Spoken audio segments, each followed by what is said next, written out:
Do you believe in fate? What if your destiny was intertwined with something unspeakable, lurking just beyond the veil of reality? Welcome to Mr. Nightscare. Tonight, I'll take you on a journey into the depths of an adult horror story like no other. Prepare yourself for the shadow's embrace, a tale that will grip your mind and twist your soul. It was a cold, moonlit night when Ethan Morgan's life changed forever. A 34-year-old architect living in a sprawling yet desolate city, Ethan had always prided himself on being a skeptic. Ghost stories, supernatural phenomena, and urban legends were things he dismissed with a wave of his hand. That was until he moved into the apartment on Blackwood Lane. The apartment itself was unassuming, a two-bedroom unit with faded wallpaper and creaky floorboards. It was a steal, or so he thought. The landlord, an elderly man with sunken eyes, seemed eager to rent it out. "Just one thing," the man had said, handing over the keys with a trembling hand. "Don't leave your windows open at night." Ethan laughed at the peculiar warning. "Why? Afraid the boogeyman might climb in?" The landlord's face turned pale. "Just don't," he repeated before shuffling away. Ethan's first night in the apartment was uneventful, though he couldn't shake the feeling of being watched. The shadows seemed to stretch farther than they should, and the faint sound of whispers teased his ears. He dismissed it as his imagination, but at 3 a.m. he woke up abruptly. His window, which he was certain he had locked, was wide open. A frigid breeze swept through the room, carrying with it a faint, metallic scent. He closed the window, shaking his head. "Must have forgotten to latch it," he muttered. The next morning, Ethan found something peculiar. A single black feather lay on his windowsill. It was sleek, unnaturally glossy, and far larger than any bird's feather he'd ever seen. He set it aside, thinking nothing of it. Over the next few days, the strange occurrences escalated. The shadows in his apartment seemed to ripple and move, even when there was no light source to cast them. Ethan's nights were plagued by vivid nightmares of a figure cloaked in darkness, its hollow eyes boring into his soul. One evening, as he sat at his desk sketching designs for a new project, he heard a faint whisper. At first, he thought it was coming from the street below, but the sound grew louder, more insistent. It wasn't until he turned off his music that he realized the whispers were coming from the walls. "Ethan," they hissed. "Let us in." His heart pounded as he pressed his ear to the wall. The whispers stopped. Grabbing a flashlight, he searched every corner of the apartment but found nothing. The breaking point came a week later. Ethan woke up to find his room filled with an oppressive darkness, far denser than the night outside. In the corner stood a figure, tall, gaunt, and draped in shadows that seemed to pulse like a living entity. Its face was featureless except for those hollow, glowing eyes. Paralyzed with fear, Ethan could only watch as the figure moved closer. When it spoke, its voice was a cacophony of whispers. "You shouldn't have come here."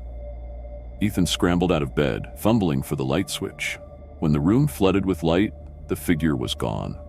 But the black feather on his nightstand told him it wasn't a dream. Desperate for answers, Ethan began researching the history of Blackwood Lane. He discovered that his apartment building had a dark past. In the late 1800s, it had been a boarding house for travelers. Several had gone missing, their bodies never found. Locals whispered of a malevolent entity that lured its victims through the windows, dragging them into an abyss. Ethan's search led him to a reclusive historian named Agnes. When he mentioned the black feather, her face turned ashen. "You've been marked," she said gravely. "The shadow's embrace doesn't let go."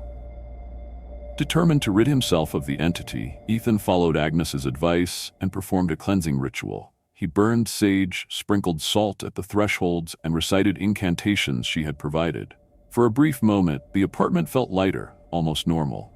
But the entity wasn't gone. That night, it returned with a vengeance. The walls trembled, the whispers turned to screams, and the figure emerged once more. This time, it spoke with a voice that shook Ethan to his core. "You can't escape me." Ethan fought back, armed with a talisman Agnes had given him. The battle was fierce, the air thick with an otherworldly energy. In the end, the entity retreated, leaving behind a searing black mark on Ethan's arm, a reminder that it was still watching. Ethan moved out of the apartment the next day, but the nightmares followed him. Every night he dreamed of the figure, its hollow eyes burning into his soul. The black feather reappeared in every place he stayed, a chilling reminder that the shadow's embrace was far from over. Have you ever driven past a place so eerie that it feels like even the air refuses to linger? Tonight on Mr. Nightscare, we delve into a spine-chilling tale that will have you questioning what lies hidden in the shadows of forgotten places. This is The Forgotten Asylum, a story of fear, madness, and the things that refuse to stay buried. It began with a dare. Megan, Kyle, and Danielle, 3 childhood friends, decided to visit the abandoned Ridgeway Asylum on Halloween night. The asylum had stood on the outskirts of their small town for over a century, its crumbling facade a grim reminder of its dark past. Locals spoke of patients who had vanished, cruel experiments, and the director, Dr. Elias Thorne, who mysteriously disappeared one winter night. Megan was the skeptic. "It's just a building," she said, adjusting her flashlight. Kyle, always the thrill-seeker, grinned. "Then you have nothing to be afraid of." Danielle, quieter but braver than the other 2, simply nodded, her curiosity outweighing her fear. The asylum loomed over them like a giant beast as they pushed open the rusted gates. The air was thick with decay, the faint stench of mold and something metallic lingering. They stepped into the main hall, their flashlights casting long, jittery shadows across peeling walls and shattered windows. In the center of the hall stood a decrepit desk.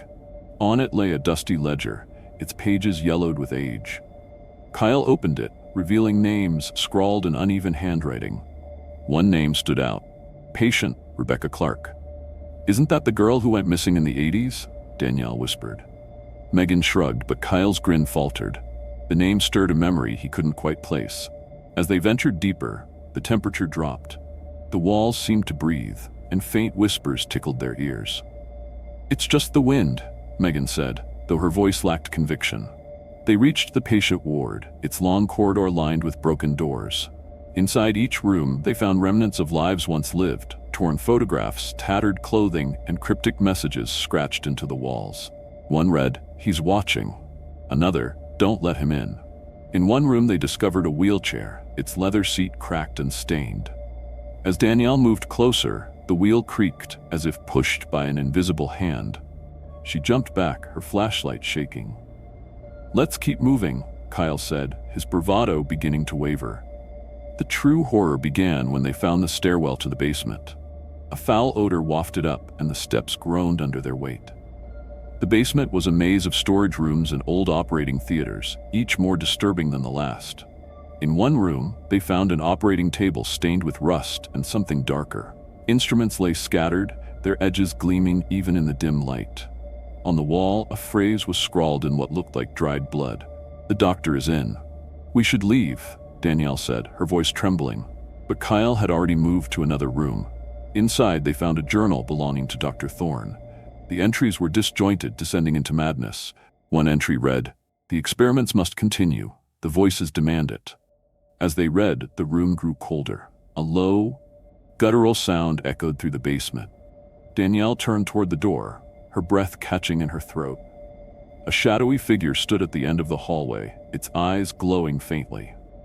"Run!" Kyle shouted, but the figure didn't move. Instead, the shadows around it seemed to stretch, creeping toward them like living tendrils. Megan grabbed Danielle's arm, pulling her toward the stairs. Kyle followed, the journal clutched tightly in his hand. The asylum didn't let them leave easily. The corridors twisted and shifted, leading them back to the same rooms they'd just fled. The whispers grew louder, turning into screams. Doors slammed shut on their own, and the walls seemed to close in. Finally, they burst through the front doors, collapsing onto the overgrown lawn. The asylum's windows glowed faintly, as if mocking their escape. Kyle threw the journal to the ground, breathing heavily. "We're never coming back," he said. But Danielle picked up the journal, her face pale. "We have to," she said. "We need to stop it." The 3 friends parted ways that night, but the asylum's grip lingered.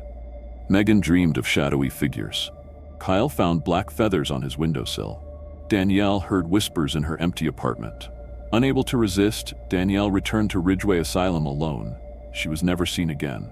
Months later, her name appeared in the asylum's ledger. Patient. Some places are better left forgotten. The Ridgeway Asylum is one of them. If you enjoyed this story and want to hear more tales of terror, don't forget to like, comment, and subscribe to Martyr Nightscare. Until next time, stay safe.